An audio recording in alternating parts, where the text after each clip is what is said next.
Hello बच्चों, कैसे हैं आप? उम्मीद करते हैं बढ़िया होंगे। और संजय गुप्ता .99 क्लासेस में एक बार आप लोगों का फिर स्वागत है।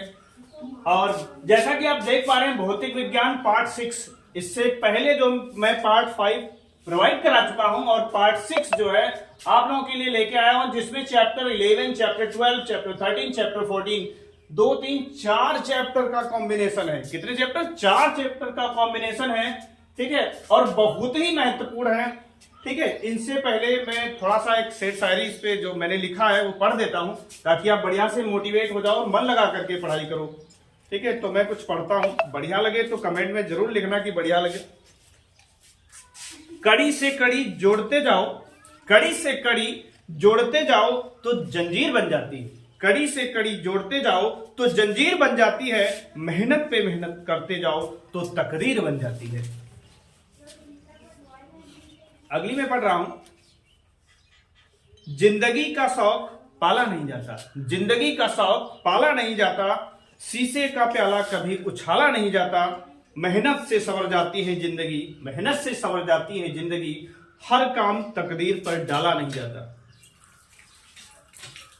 एक लास्ट पढ़ रहा हूं, मायूस मत होना, मायूस मत होना जिंदगी से, मायूस मत होना जिंदगी से, किसी भी वक्त तेरा नाम बन सकता है, किसी भी वक्त तेरा नाम बन सकता है।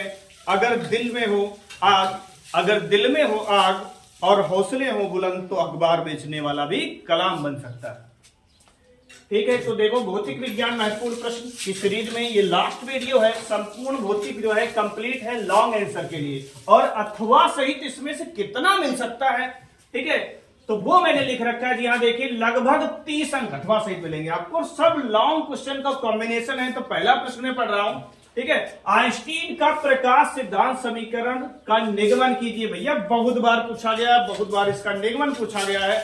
और साथ ही साथ ये पूछ देते हैं कि प्रकाश वैद्युत प्रभाव क्या है। भैया पढ़ते रहिए बिल्कुल, ठीक है। तो आइंस्टीन का प्रकाश सिद्धांत समीकरण का निगमन कीजिए। अगला है द्रव्य तरंगे क्या है। अगला क्या है? द्रव्य तरंगे क्या है?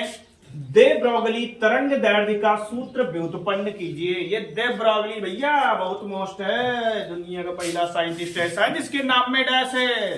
दे अलग, ब्रॉगली अलग है, ठीक है। देख लो यहाँ पे डैश है, ठीक है। तो इसको तैयार करके जाना है इस वाले प्रश्न को, ठीक है। द्रव्य तरंगे क्या है? दे ब्रॉगली तरंग दैर्ध्य का सूत्र व्युत्पन्न कीजिए। अगला प्रश्न जो आपका है, रदरफोर्ड के अल्फा कण प्रकीर्णन संबंधी प्रयोग का संक्षिप्त वर्णन कीजिए। इससे क्या निष्कर्ष प्राप्त हुए थे? और साथ ही साथ एक प्रश्न और इसी में तैयार करके जाना कि रदरफोर्ड की कमियां क्या थी, क्या कमी थी इनके मॉडल में, वो भी आपको पढ़ के जाना है, ये ध्यान रखना है, ठीक है। तो रदरफोर्ड के अल्फा कण प्रकीर्णन संबंधी प्रयोग की संक्षिप्त जो है का संक्षिप्त वर्णन कीजिए। इससे क्या निष्कर्ष प्राप्त हुए, ये आपको पढ़ के जाना है, काफी मोस्ट है। और दूसरे जो वैज्ञानिक है उनसे प्रश्न आता है, बोर के परमाणु मॉडल की व्याख्या कीजिए। भैया पूछ लेता है बोर का परमाणु मॉडल क्या है, इसकी व्याख्या कीजिए, इसको समझाइए। कुल मिला के इसके बारे में आपको क्या करना है? लिखना है, ठीक है।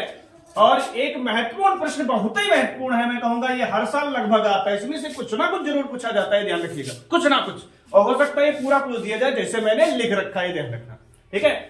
क्या पूछा जाता है? हाइड्रोजन परमाणु के लिए ऊर्जा स्तर आरेख बनाइए। इस आरेख में लाइमन, बामर, पास्कल, ब्रैकेट तथा फुंड श्रेणी के संक्रमण दिखाइए। ये ध्यान रखना, पांचों भी पूछ सकता है और एक और दो भी पूछ सकता है कोई ना कोई।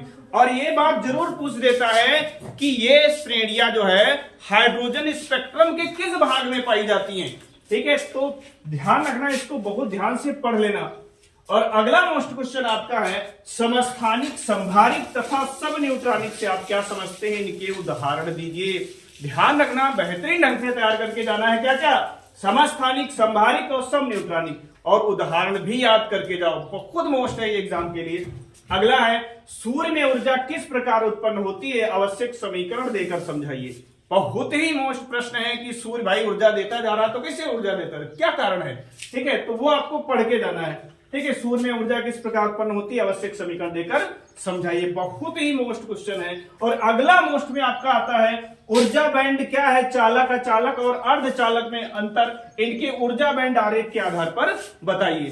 तो इसको भी तैयार करके जाना है भैया 8वें प्रश्न को। ऊर्जा बैंड क्या है, चालक, अचालक और अर्धचालक में अंतर, इनके ऊर्जा बैंड आरेख के आधार पर बताइए। तो इसको बेहतरीन ढंग से तैयार करके जाना है।